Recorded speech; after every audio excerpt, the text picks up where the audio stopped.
माँ का प्यार।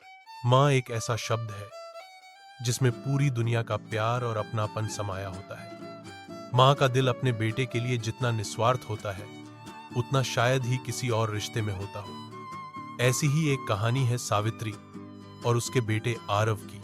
सावित्री गांव की एक साधारण महिला थी। उसका जीवन कठिनाइयों से भरा हुआ था। पति का साया सिर से बहुत पहले उठ चुका था।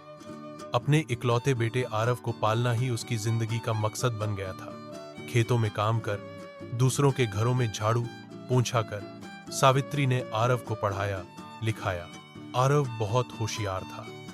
माँ की मेहनत को वह बचपन से देखता आ रहा था। वह जानता था कि उसकी माँ ने कितने त्याग किए हैं, इसलिए वह हमेशा पढ़ाई में लगा रहता था। माँ अपने फटे हुए साड़ी में भी मुस्कुराती थी जब बेटे का रिजल्ट आता और उसमें अच्छे अंक होते। एक दिन आरव ने माँ से कहा, माँ, मुझे शहर जाकर आगे पढ़ाई करनी है। वहां एक स्कॉलरशिप मिली है। सावित्री का दिल भर आया, लेकिन उसने मुस्कुराकर कहा, जा बेटा, तुझसे ही मेरा सपना पूरा होगा। आरव शहर चला गया।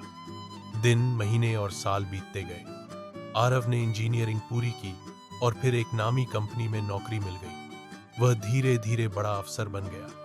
पैसे की कोई कमी नहीं रही, पर समय की कमी जरूर हो गई। सावित्री हर दिन उसकी राह देखती, हर फोन कॉल का इंतजार करती। आरव कभी कभार फोन कर लेता, पर अब पहले जैसी बात नहीं रही। एक दिन सावित्री अचानक बीमार पड़ गई। गांव के डॉक्टर ने कहा कि उसे शहर के अस्पताल ले जाना होगा। पड़ोसी ने आरव को फोन किया, बेटा, माँ की तबीयत बहुत खराब है। पड़ोसी ने कहा। आरव कुछ देर चुप रहा, फिर बोला, मैं बिज्जी हूं, देखता हूं आ पाता हूं या नहीं। यह सुनकर सावित्री की आंखों से आंसू बह निकले।